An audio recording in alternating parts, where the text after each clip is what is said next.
Hey everyone, welcome to Hot Topics Live. Now, I've got a question for you right out of the gate. Sometimes I do this intro that looks like this. My name is Allison, and I'm a former home-based baker. Okay, you know that one. It takes about 45 seconds to get through the whole thing. But it's pre-recorded and it's cute. All right, and then sometimes I do an intro that goes like this. Welcome to Hot Topics Live. It's 2 p.m. Central. We're going to take 15 minutes to work on home bakery business tips. All right, would you guys let me know in the comments which one you prefer? I want to tell you that Hot Topics has evolved since we started, and it's all because of you guys. Like, I love hearing your feedback. And one time I got the kindest email from a baker who I've never met in person, but I would call her like almost like a dear friend of mine. And shout out to you, Kathy, if you're watching. But she sent me the sweetest email and said, I want to say this in the kindest way. Something that you're doing is a little bit distracting. And I was like, thank you so much for that. And then I went back and rewatched it. And it was back when we used to have like the live chat, and I would chat with you guys. And as much fun as that was, and as much as I miss it a little bit, it was a really good little bit of feedback that it was distracting when you were trying to get in and get these tips. So I'm asking you for your input. Do you like intro A, pre-recorded? Or no, that's not it. That's intro B. Intro. My name is Allison, and I'm a few minutes to get a cup of tea, pen and paper, and get ready for your Hot Topics? Or do you like this short and sweet, to the point, Hot Topics Live, 2 p.m. Central? Let me know. Fancy, short and sweet. All right, enough chit chat. I'm always about let's get down to business and let's keep it under 15 minutes because I know you guys are busy, and I know that many of you are listening while you're driving, baking and watching, and I really want to get the full training in as concisely as we can so you can get the most out of it. And today I'm sharing with you 4 things you can do right now to level up your baking business. And I based this on, have you ever like fangirled over or fanboyed over a home baker where you're looking at their Instagram feed, their Facebook page, and they just seem to have it all together. Like they're just crushing it with like killer pictures, great promotions, like really good on point captions. And you're just like, wow, I'm super impressed. So don't get me wrong. I am cheering for everyone who is having a go at selling baked goods from their home. If you're just getting started and you don't even have social media yet, or if pictures are your weak spot and you can never quite remember to get a picture before you're heading out the door, and you know what you end up with is not the best. I'm here for all of you, but today I want to talk about what are those qualities that the bakers who are crushing it, what are those qualities that they have, and how can we all learn from those so that we can take away 4 things that we can do right now to level up our home baking business. All right, so let's jump right in. So we were talking about scrolling through social media and stumbling upon some of these awesome bakers. And what is it that they have going on? So first, let's start with, I'm always impressed when somebody's social media is up to date. So if you started a page for your bakery and you just keep thinking, I got to get over there and do some work on it. My niece is coming over to teach me about social media, and she's going to help me upload pictures. Like, you're struggling with social media. Updating your social media makes such a huge impression. And I like to think of social media as our storefront.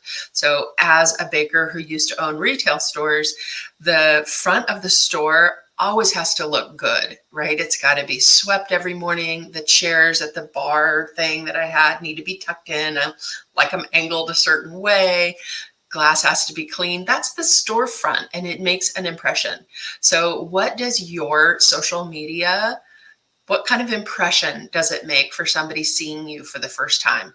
Or if they're not seeing you for the first time, maybe they've ordered from you before and they want to order from you again, and they go to your social media to check out what you've got. What kind of first impression, second impression does your social media make? So my tip number one for 4 things that you can do to level up your social media, level up your bakery business, is to keep an up-to-date social media. You don't have to be a social media manager with tons of tech skills, but you should have up-to-date posts. And so if the last thing you posted was Christmas or Valentine's Day, then get on there and just do a quick update. Even if you don't have a picture, choose a colorful background, use some of the platform's built-in tools to create a post and just say hello to your customers and give it a fresh feel. So that's tip number 1. Tip number 2, what is like that scroll stoppingness that some of these bakers are having as you're scrolling Instagram? What makes you stop on a home baker's page? For me, it's really great pictures. And pictures, great social media pictures. Let me know in the comments if that's one of your struggles. I feel like it is for me. I know that because I just don't seem to have time to stage a big photo shoot. If I'm doing a blog post on a recipe, I will go all out and put the foam core down, so I have like a nice neutral backdrop, and I'll wait for the right time of day to get a really good picture in front of my window. I'll put out some props. I might even buy a few like clean tea towels to put in the picture. You know, I'll do all that stuff for blog post pictures. And for you guys, that would be like, if you're adding a new menu item, you might go to those links. But what about the stuff that you bake on a regular basis? Like your orders going out the door. Are you stopping and taking pictures of those intentionally? Or are you doing it as an afterthought? Like, here's what it looks like. It's in the box. You can see the packaging and everything.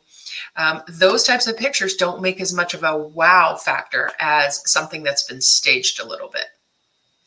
So that is thing number 2 that you could do to level up your baking business right now, is practice taking better pictures.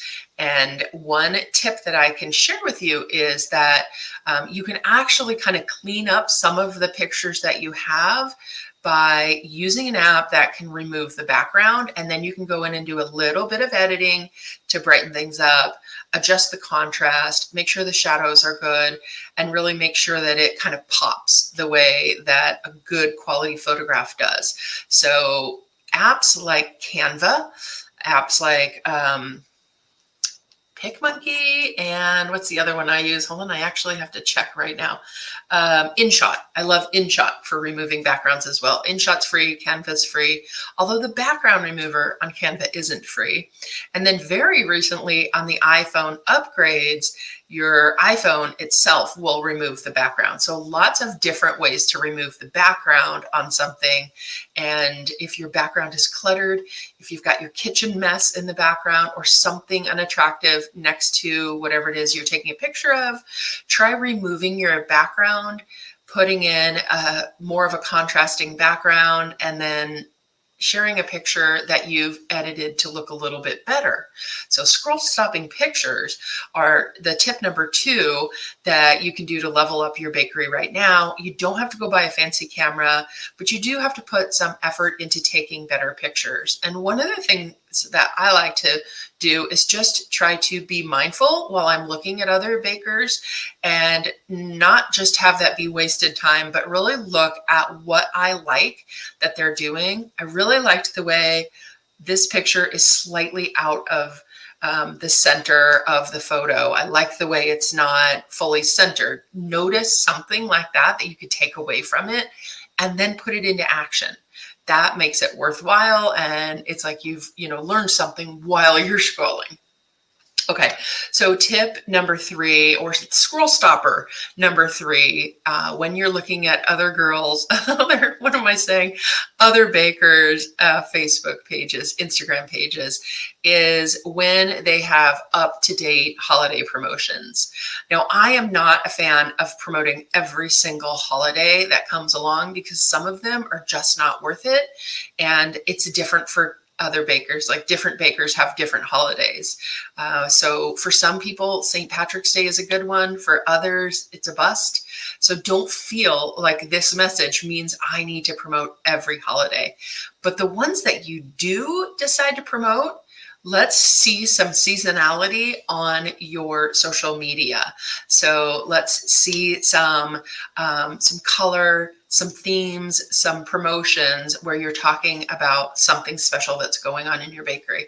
That is always a scroll stopper when people show up in your feed and you're like, oh, St. Patrick's Day is this week, and they have St. Patrick's Day cookies that they're showing me and telling me how I can order. So that is tip number 3, is to really, it really kind of goes back to that social media is your storefront.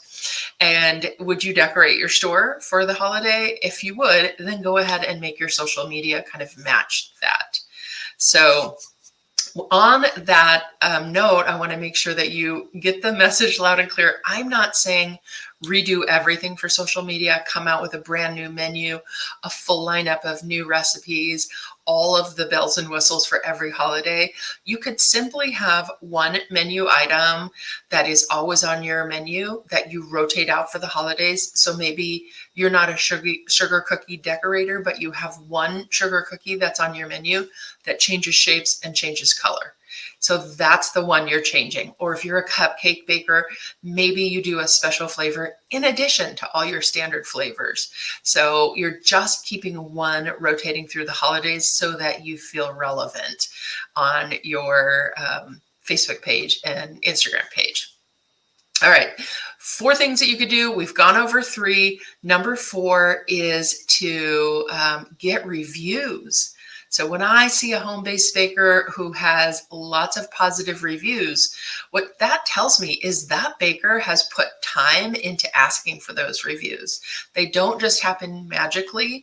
We need to actually ask our customers and remind them to go in and leave a review on our page. You can leave reviews on your Google listing. You can leave it on your Facebook page, and you personally can cultivate them and use those in your feed as well, like as either in a caption or as a graphic in a carousel post where you're sharing a picture of your St. Patrick's Day cookies, and the next picture in your carousel is a snippet of what your customer said about it, and then the next part of your carousel is how you can order it.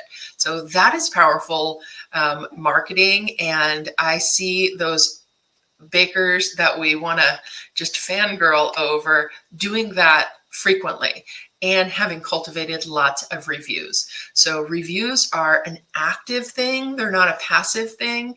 And the way that we work on getting reviews in the Bake Better Academy is by actually contacting your customers after your sale and asking them how they liked your product, and then having a series of ways that they can go in and leave you reviews. So try thinking about how you can do that to level up your bakery business game. So, all right, we talked about 4 different things that you can do to really spruce things up. Now, when it comes to pulling all that off, it can feel a little overwhelming. And the idea here is to offer support and not to make you feel like you're not doing enough. So one of the easiest ways to pull all that off every month is with a resource that I have shared called the Recipe of the Month Club. So I want to take a second and tell you about the Recipe of the Month Club to see if it might be a good fit for the place that you're at in your business right now. So each month in the club, you get a brand new cottage food friendly recipe with instructions on how to make it, how to sell it, what to price it for, and social media templates that you can go in and customize. They also come with stock photos of my version of the recipe. So if you're really in a bind, you can use those copyright-free stock photos and just say, here is my iced lemon loaf for my spring menu, and then like boom, it's done without all that extra effort. And this comes in really handy when you're working on your business and you're still working in your business. So you have a lot to do. I know you have a list of skills that you want to learn right now, and to keep your business going while you're doing that is a really great opportunity for the right people. So if the Recipe of the Month program sounds like something that you'd be interested in, I'll leave the link in the video description. It's $9 a month. It's a subscription-based program. You can start anytime, stop anytime, and use it as a way to support you as you're growing your business. So link will be in the video description. And if you're a Recipe of the Month Club subscriber inside this Facebook group, drop a comment on what your favorite recipe has been. It's so much fun when I'm scrolling Facebook to see Recipe of the Month Club members showing off some of the recipes. And I'm just like, yes, yay for you for making your life easier and looking like a rock star in the process. So all right, that's 15 minutes, you guys. You know how it works. In and out, 15 minutes. Thank you guys so much for joining. And you know the routine. I'll see you same time next week.